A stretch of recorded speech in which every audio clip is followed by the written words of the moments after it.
अब देखिए यहाँ भी है अवधारणा परिचय, यहाँ भी है।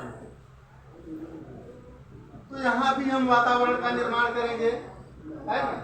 किसी भी अवधारणा को हम कक्षा में जब प्रस्तुत करेंगे, बच्चों को सिखाएंगे, जब शिक्षण कार्य करेंगे, तो गणित के शिक्षण कार्य में कंक्रीट का महत्व है।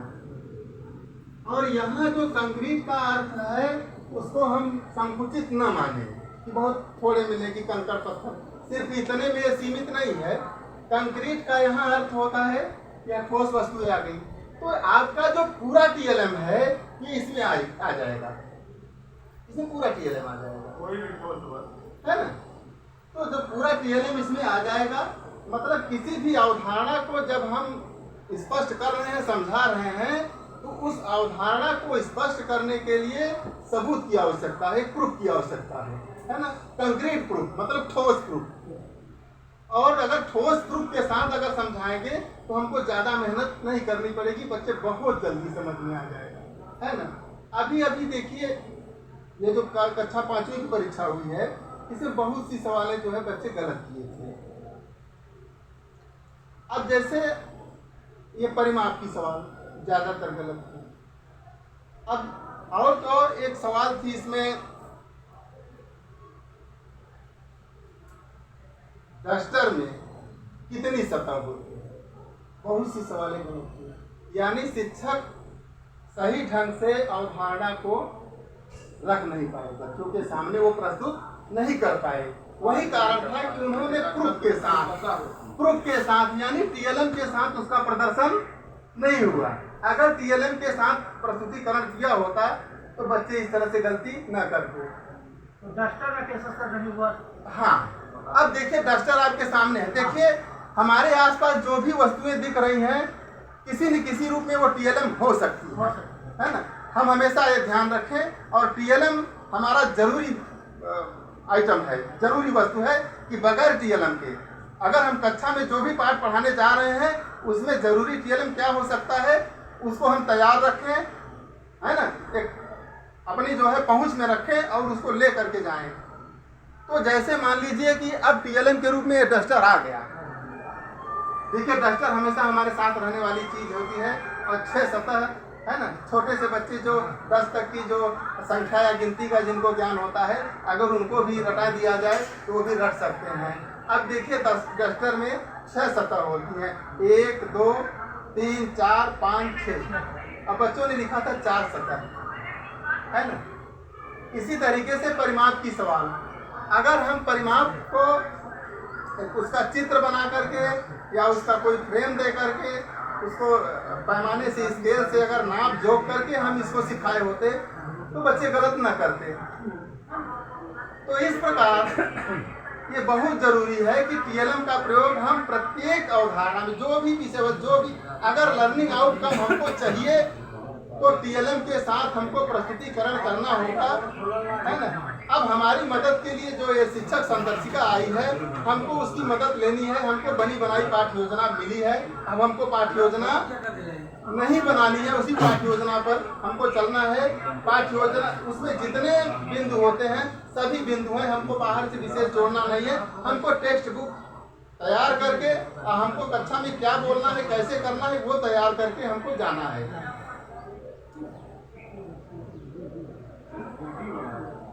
अब क्या शिक्षक संदर्शिका हमको मिलेगी सप्ताह 1 से लेकर के 5 सप्ताह तक की। इसमें आपके शिक्षक संदर्शिका में दिया गया है, ये जो मिली है ना, अभी जो मॉड्यूल मिला है, तब तक हम इससे चलाते रहेंगे। फिर भी बनी बनाई पाठ्य योजना हमको ये संख्या की समझ कौन सा पाठ है, संख्याओं की उछल कूद, ये भी तो है अपने कोर्स में, इसका भी बनाया बनाया हमको मिला है। तब तक हम इसी से चलाते रहेंगे और इसको पूर्ण करते तक में वो शिक्षक संदर्शिका आ जाएगी। तो शिक्षक संदर्शिका और टीएलएम, शिक्षक संदर्शिका को भी हमें छोड़ना नहीं है। अभी सर बता रहे थे अंकुर मिशन, इस जो है निपुण भारत का जो ये अभियान है, तो निपुण भारत को सही ढंग से क्रियान्वित करने के लिए मध्य प्रदेश सरकार ने एक अंकुर मिशन बनाया है। तो अंकुर मिशन जो है इसको क्या करेगी कि इसमें मदद कर रही है। ये अंकुर मिशन जो बनाया गया है, तो ये मिशन वाले हमारी मदद कर रहे हैं और मदद के रूप में हमको क्या दे रहे हैं, शिक्षक संदर्शिका। अब हमको पाठ्य योजना बनाने का दबाव नहीं है, हम लिखित पाठ्य योजना हमको बनाने की आवश्यकता नहीं है। पाठ्य योजना का दबाव था ना हमारे पर, तो पाठ्य योजना हमको बनी बनाई है, हमको अध्ययन करके और उसी के हिसाब से बिल्कुल चलना होगा, है ना। तो अंकुर मिशन ने क्या दिया हमको, शिक्षक संदर्शिका और अभ्यास पुस्तिका प्रत्येक विषय की, है ना। ये याद रहेगा ना कि अंकुर मिशन ने क्या क्या हमको दिया। अब एक 3 विकासात्मक लक्ष्य है, इसमें से बताए होंगे। एक ईसी है, पहला SW है, फिर ईसी है, फिर IL और फिर आप लिख करके IL है ना। हम इसको भी याद, अभी उसकी भी चर्चा होगी आगे, जब ट्रैकर वगैरह की चर्चा होगी। अब जैसे मान लीजिए संख्याओं की समझ हम पढ़ा रहे हैं, तो संख्याओं की समझ में अब देखिए,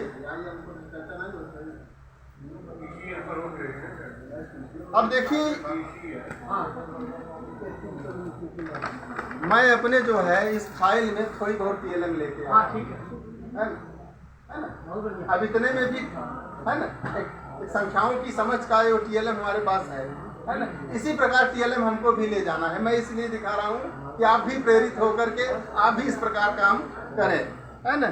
अब जैसे संख्याओं की समझ के लिए हमने ये लिया है,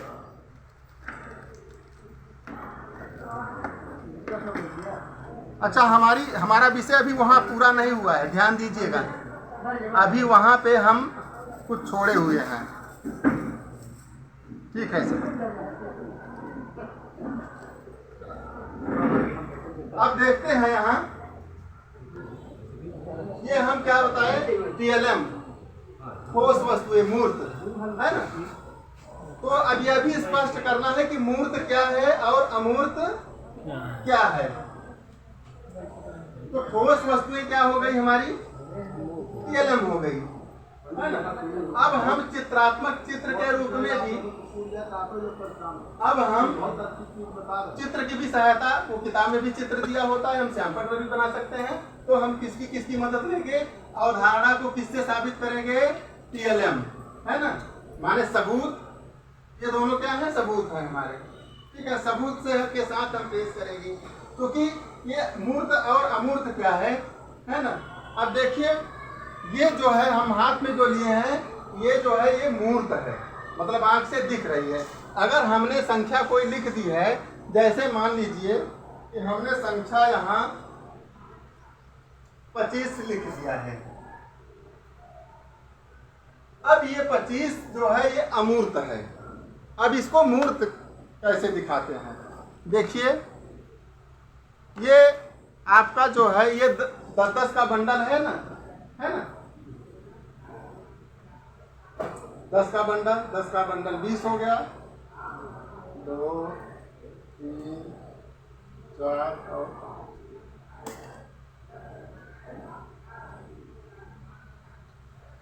तो अगर हम स्थानीय मान को समझा रहे हैं तो मूर्त से अमूर्त की ओर जाएंगे। ये जो है, अब ये है, ये 5 ये है और ये है, मतलब इस 25 की उपयोगिता क्या है, इस 25 की उपयोगिता क्या है ना। तो पहले हम क्या करेंगे कि पहले हम मूर्त पर जाएंगे। अब जैसे उदाहरण के लिए साधारण सी चीजें हम पूछते हैं जोड़ घटाना गुणा भाग में, कि जैसे मान लीजिए पूछ लीजिए कि 1 का आधा क्या होता है, तो बच्चे नहीं बता पाते। पूछ लीजिए 8 का आधा क्या होता है, 6 का आधा क्या होता है, वो नहीं बता पाएंगे। अगर अब इसको हम दैनिक जीवन से जोड़ के चले कि जैसे तुम्हारे घर में 8 रोटियां हैं और उस 8 रोटियों को 2 लोगों को खाना है, तो कितना कितना आएगा, तो 4 वो बता देंगे, ठीक है ना, 4 वो बता देंगे। लेकिन अगर हम उसको आधा पूछे, गणित की भाषा में पूछे, तो वो नहीं बता पाएंगे। तो किसी चीज को जब गणित की भाषा में हम लिखेंगे, कापी पर लिखेंगे या कहीं लिखेंगे, तो वो अमूर्त रूप होगा। अब जैसे ये संख्या में 25 है ना, अगर इसको गिनेंगे तो ये 25 है ना। तो ये क्या है, ये 25 का मूर्त रूप है और ये 25 का अमूर्त रूप है, ठीक है ना। तो हम कहाँ जाएंगे, पहले मूर्त पर पहले हम जाएंगे, मूर्त से फिर हम अमूर्त की ओर जाएंगे। अब जैसे मान लीजिए कि कोई, अब देखिए इस डस्टर से भी जैसे मान लीजिए कि घनाभ हमको समझाना है, तो कोई भी कार्टून हमारा जो है वो टीएलएम हो सकता है, घनाभ के आकार का हो। लेकिन अगर हम चित्र बनाएंगे और बता देंगे कि ऐसे से ऐसा होता है, तो चाहे जितना समझाएंगे वो उसके समझ में नहीं आएगा। अब उसके लिए हमको उसका जो है उस वस्तु को दिखानी पड़ेगी, है ना, उस घनाभ को हमें दिखाना पड़ेगा। ये घनाभ हमारा ये भी हो सकता है। अब मान लीजिए कि हमारे पास वो भी नहीं है, तो अगर 10 ठो किताब हम ऐसे जोड़ के रख दे उसी साइज की, तो वो भी घनाभ हमारा बन जाएगा। अब आयत को अगर हमें बताना है, तो ये आयत हो गया सर।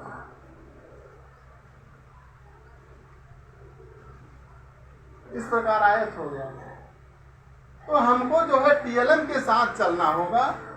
तो ये सीसीपीए जो ये शिक्षण शास्त्र में ये जो एक फार्मूला हमको मिला है, तो सीसीपीए के साथ हमको सबको लेकर के चलना। आपकी पाठ्य योजना में ये आ जाएगा, I do, we do, you do। you do में आपकी अभ्यास पुस्तिका आ जाएगी, I do, we do में आपका जो आपकी जो शिक्षक संदर्शिका की पाठ्य योजना है उसमें सब बनाया है। तो हमको शिक्षक संदर्शिका नहीं छोड़ना है।